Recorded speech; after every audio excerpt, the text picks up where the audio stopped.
एक बार की बात है, एक छोटे से शहर में राजू नाम का एक आदमी रहता था, जिसने अपनी खुद की पिज्जा की दुकान खोलने का सपना देखा था। उन्हें हमेशा से खाना पकाने का शौक था और स्वादिष्ट पिज्जा बनाने की उनमें विशेष प्रतिभा थी। हालांकि उनके पास अपने सपने को हकीकत में बदलने के लिए संसाधनों और वित्तीय सहायता की कमी थी। राजू ने एक स्थानीय पिज्जा श्रृंखला के लिए डिलीवरी बॉय के रूप में अथक परिश्रम किया। अनेक चुनौतियों और असफलताओं का सामना करने के बावजूद उन्होंने अपने सपने को कभी टूटने नहीं दिया। उनके दृढ़ संकल्प और अटूट भावना ने एक प्रसिद्ध शेफ का ध्यान आकर्षित किया, जिन्होंने उन्हें सलाह देने की पेशकश की। शेफ के मार्गदर्शन से राजू ने अपने कौशल को निखारा और उत्तम पिज्जा बनाने की कला सीखी। अपने नए ज्ञान और जुनून से लैस राजू ने अपना खुद का पिज्जा व्यवसाय शुरू करने का फैसला किया। उन्होंने कोने में एक छोटी सी दुकान किराए पर ली और उसका नाम राजू पिज्जा पैराडाइज रखा। शुरुआती दिन कठिन थे, केवल कुछ ही ग्राहक थे, लेकिन राजू ने कभी उम्मीद नहीं खोई। वह जानता था कि अधिक ग्राहकों को आकर्षित करने के लिए उसे कुछ अनोखा चाहिए, कुछ ऐसा जो उसके पिज्जा को बाकियों से अलग दिखाए। इसलिए उन्होंने पारंपरिक व्यंजनों को अपने रचनात्मक ट्विस्ट के साथ जोड़ते हुए विभिन्न स्वादों और टॉपिंग के साथ प्रयोग किया। राजू के पिज्जा ने जल्द ही अपने अभिनव संयोजन और मुंह में पानी ला देने वाले स्वाद के लिए लोकप्रियता हासिल कर ली। यह बात जंगल की आग की तरह फैल गई और दूर दूर से लोग राजू के पिज्जा पैराडाइज पर आने लगे। ताजे पके हुए पिज्जा की सुगंध हवा में फैल गई और दुकान हमेशा भूखे ग्राहकों से भरी रहती थी। राजू की लगन और मेहनत रंग ला रही थी और उसका सपना धीरे धीरे हकीकत में बदल रहा था। लेकिन राजू को यह नहीं पता था कि उसकी सफलता प्रतिद्वंद्वी पिज्जा श्रृंखला के मालिक श्री शर्मा का ध्यान आकर्षित करेगी। प्रतियोगिता को खत्म करने के लिए दृढ़ संकल्पित श्री शर्मा ने गंदी रणनीति का सहारा लिया। उसने राजू के पिज्जा के बारे में अफवाह फैलाकर उसकी प्रतिष्ठा धूमिल करने की कोशिश की। राजू के व्यवसाय को नुकसान होने लगा, क्योंकि उसके पिज्जा की गुणवत्ता पर संदेह होने लगा। निराश होकर उसने हार मानने के बारे में सोचा। हालांकि उनके वफादार ग्राहकों के अटूट समर्थन और उनकी कला में उनके विश्वास ने उन्हें आगे बढ़ने में मदद की। राजू ने वापस लड़ने और अपने विरोधियों को गलत साबित करने का फैसला किया। अपने दोस्तों और शुभचिंतकों की मदद से राजू ने पिज्जा टेस्टिंग फेस्टिवल का आयोजन किया।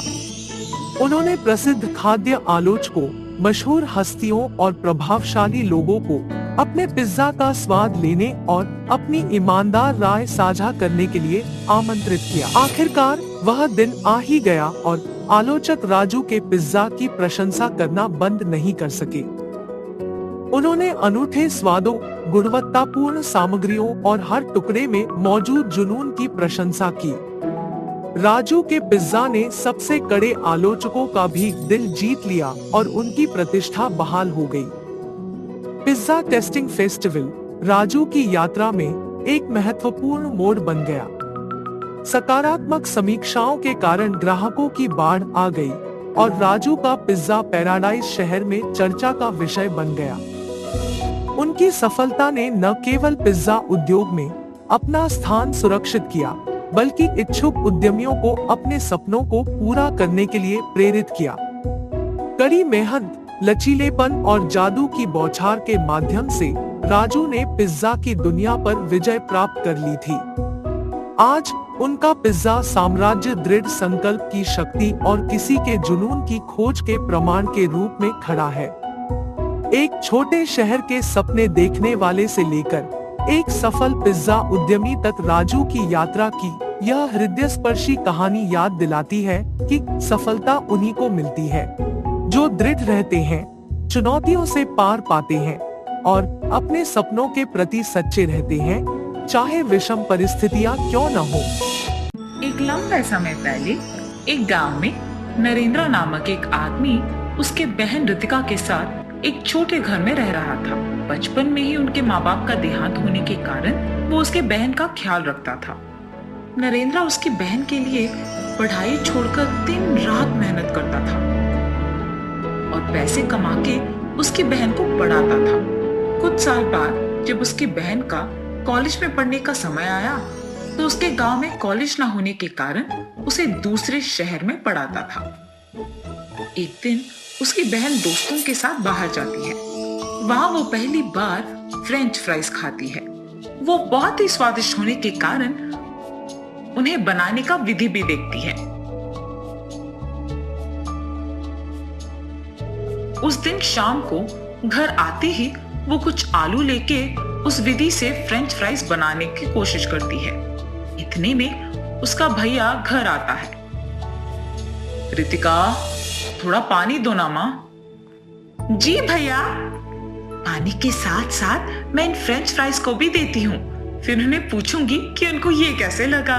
और ऐसे तैयार किए हुए फ्रेंच फ्राइज पानी के साथ देती है। नरेंद्र पानी पीकर उन फ्रेंच फ्राइज को देखते रहता है। तब रितिका, भैया वो यूं ही घूरने के लिए नहीं है बल्कि खाने के लिए बने हैं, जरा खा के तो बताओ कि कैसे हैं। उसके बहन के ऐसे कहने पर ये ना जानने के बावजूद कि वो क्या है, नरेंद्र उन्हें खा कर कहता है, कैसे बना है तुमने ये? बहुत ही स्वादिष्ट है। हमारे गांव में तो मैंने इसे कभी नहीं खाया। भैया इन्हें मैंने ही बनाया। और तब वो उसके भैया को जो कुछ भी हुआ बताती है। भैया मेरे पास एक अच्छा विचार है। क्या है वो रितिका? हमारे गांव में फ्रेंच फ्राइज के बारे में किसी को भी नहीं पता है, इसीलिए हम एक फ्रेंच फ्राइज का दुकान लगा के इन्हें बेचेंगे। तब बहुत लाभ होगा। बच्चे और बड़े इसे एक ही समान पसंद करेंगे और तुम्हें भी ज्यादा काम करने की जरूरत नहीं पड़ेगी। बात तो सही है, मगर इन्हें बनाना तो मुझे नहीं आता है ना रितिका। मुझे आता है ना भैया, मैं आपको इन्हें बनाना सिखाऊंगी। ठीक है माँ। और ऐसे वो अपने भैया को फ्रेंच फ्राइज बनाना सिखाती है। मुझे तो इन्हें बना के बेचना पसंद ही नहीं है, पर मेरे बहन के खातिर मैं ये करूंगा, तब उसे बहुत खुशी होगी। बेटा इन्हें बनाना तो बड़ा आसान है और हमारे गांव में भी आलू का दाम कम है। ये सब मैं तुम्हारे ही लिए कर रहा हूं। ये कह के नरेंद्र आलू को खरीद के एक नया दुकान लगा के फ्रेंच फ्राइज बना के उन्हें बेचने लगता है।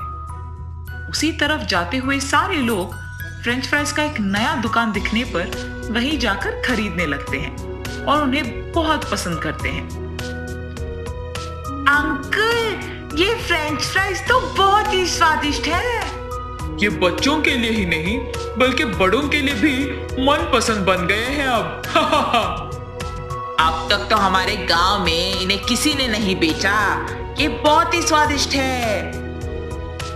ऐसे उसकी प्रशंसा करते हुए सभी खाते थे। कुछ साल में ही नरेंद्र का फ्रेंच फ्राइज व्यापार बहुत प्रसिद्ध होता है और वो बहुत सफल भी होता है। फ्रेंच फ्राइज को बनाने के लिए भी उसके नीचे कुछ लोगों को काम पे लगाता है। नरेंद्र को बहुत कम समय में व्यापार में इतना सफल होना देख गांव के लोग आश्चर्यचकित रह जाते हैं। नरेंद्र के बगल वाले दुकान का मालिक वंशी था।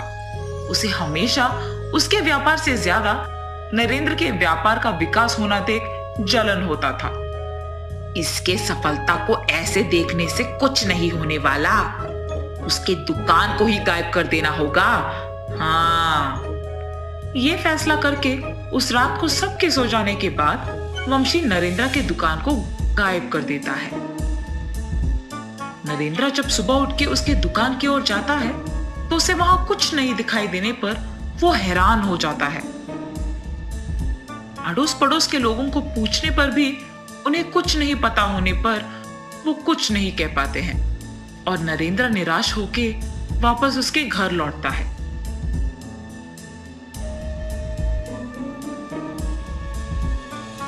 नरेंद्र के घर पहुंचने के तुरंत बाद उसकी बहन कॉलेज से घर पहुंचती है और उसे खुशखबरी देती है कि उसे एक नौकरी मिल गई। लेकिन उसके भैया को दुखी देख पूछती है, भैया क्या हुआ, आप ऐसे क्यों हो? तब नरेंद्र उसे जो कुछ भी हुआ बताता है। आप निराश मत हो भैया, अब मेरा नौकरी लग गया है ना। आप पहले से भी बड़ा फ्रेंच फ्राइज का दुकान लगाइए और इस बार हम अपने दुकान के बाहर एक सीसी कैमरा भी लगाएंगे। कुछ दिन बाद रितिका उसके वादा के अनुसार ही उसके वेतन के पैसों को लाकर उसके भैया के हाथों में देती है। तब नरेंद्र उसी स्थान में पहले से भी बड़ा दुकान लगाता है और बाहर एक सीसी कैमरा को भी लगवाता है। उसका दुकान प्रसिद्ध होने के कारण सभी वापस उसी के दुकान आने लगते हैं और वही फ्रेंच फ्राइज खरीदते हैं। ये देख वंशी वापस उसके व्यापार को छोड़कर नरेंद्र के व्यापार के बारे में दुखी होता है। मैंने हमेशा नरेंद्र की व्यापार और उसकी उन्नति को देख रोया है, पर खुद के व्यापार पर कभी ध्यान नहीं दिया मैंने।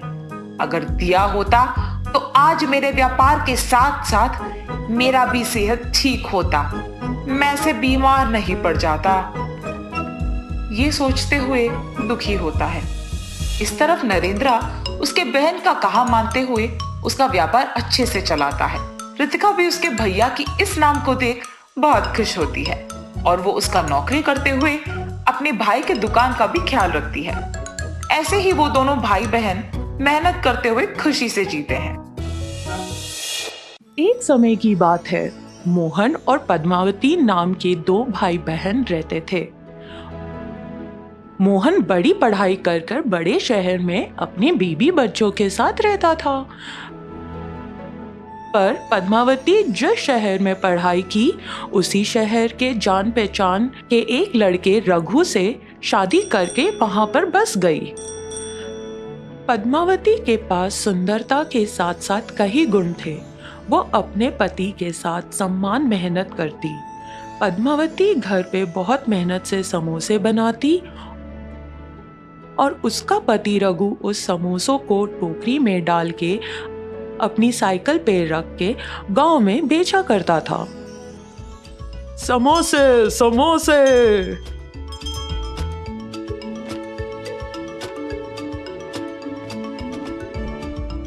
उन समोसों से कमाए हुए पैसे रघु घर लेकर आता था।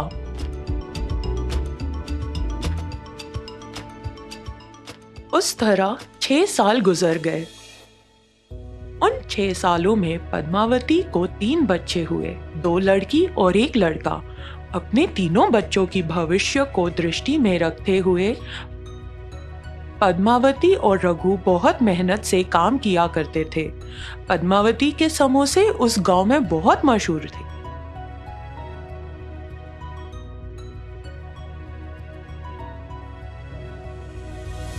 एक दिन पद्मावती का भाई मोहन पद्मावती के पूरे परिवार से मिलने शहर से गांव आया।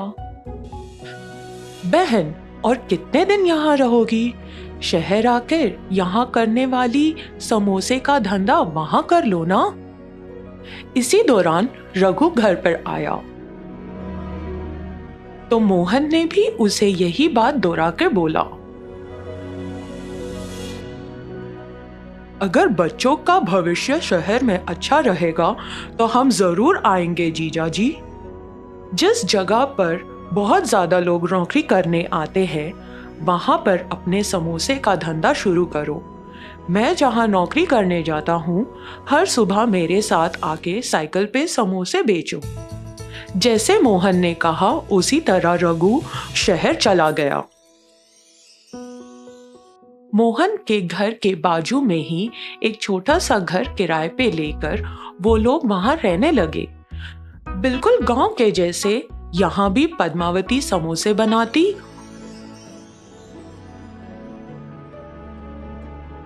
और रघु उन्हें साइकिल पर रखकर मोहन के साथ नौकरी करने के जगह जाके समोसे बेचना शुरू किया। हर दिन मोहन नौकरी पे जाता और पैसे कमा कर लेकर आता।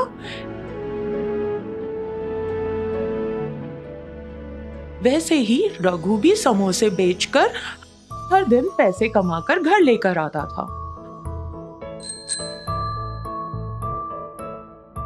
पद्मावती के हाथों से बनाए हुए समोसे शहर वालों को भी बड़े स्वादिष्ट लगते थे।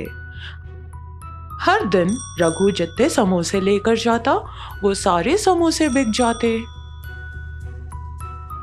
इस तरह उन बेचे हुए समोसों के पैसों से रघु ने एक छोटा सा समोसे का ठेला खरीद लिया और गरम गरम समोसे वहीं पे बनाना शुरू कर दिया। एक तरफ पद्मावती गरम गरम समोसे बनाती थी और दूसरी ही तरफ रघु उन समोसों को बेचा करता था। अब तो पहले से ज्यादा कमाई होने लगी थी।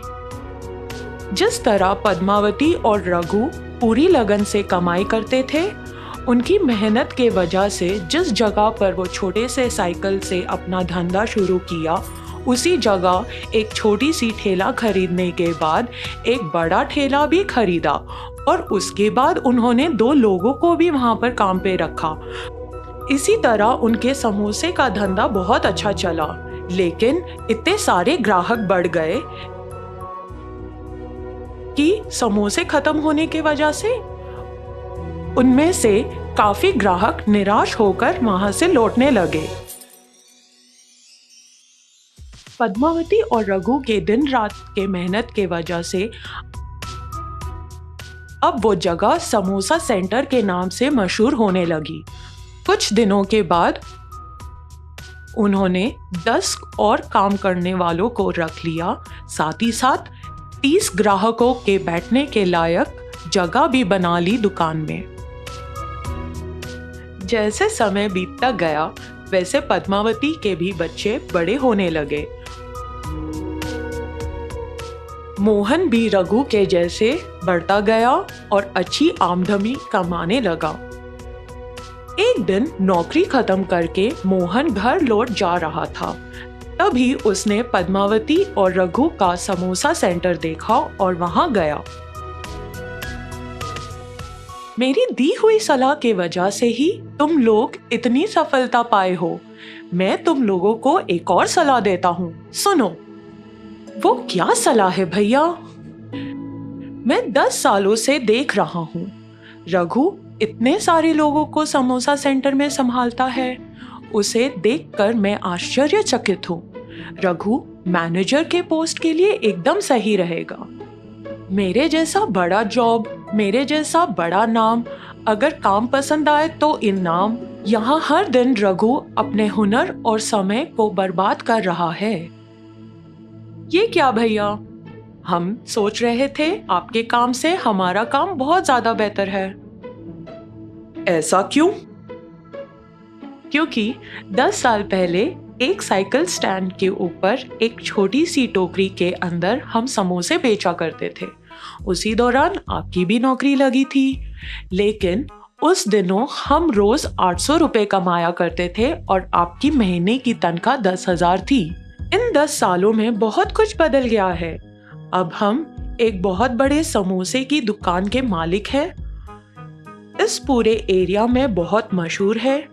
अपने इन 10 सालों में आप इन 10 सालों में मैनेजर बने, जिसके वजह से आपकी महीने की तनख्वाह 1 लाख हो गई है और हमारी 1 लाख से भी ज्यादा आमदनी है। हमने अपने बच्चों के भविष्य के लिए जो भी किया सब सही किया भैया। भविष्य के लिए? वो कैसे? जीजा जी, हमने बहुत कम पैसों से अपना धंधा शुरू किया था। हमारे बच्चों को हमने जिस तरह मेहनत की उस तरह मेहनत की जरूरत नहीं है। एक दिन मेरा बेटा इस समोसे का ध्यान रखेगा और संभालेगा, पूरी तरह से बने हुए बिजनेस को आगे बढ़ाएगा। आपके बच्चों को वापस शुरुआत से मेहनत करनी पड़ेगी। हमारी तरह आपके बच्चे सीधे आपके दर्जे पर नहीं बैठ सकते। आपके कंपनी के मालिक के बच्चे उस दर्जे पर बैठ सकते हैं, पर आपके बच्चे आपके दर्जे पर आते आते उन्हें बहुत मेहनत करनी पड़ेगी। अब बोलो जीजा जी, कौन किसका हुनर और समय बर्बाद कर रहा है? इन सारी बातों को सुन के मोहन को भी लगा कि जो पद्मावती और रघु बोल रहे हैं वो एकदम सही है। वो चुपचाप सोचते हुए वहां से चला गया। पद्मावती और रघु ने अपने दोनों बेटियों की शादी कर दी और अपने बेटे को समोसा सेंटर का धंधा सौंप दिया। पद्मावती के लड़के को बहुत मेहनत से काम करता हुआ देखकर और अच्छा नाम कमाते हुए देखकर मोहन ने अपनी बेटी को उससे शादी करने का फैसला किया और यह सोचकर रघु और पद्मावती से पूछा, जिसके लिए सब लोग खुशी खुशी मान गए।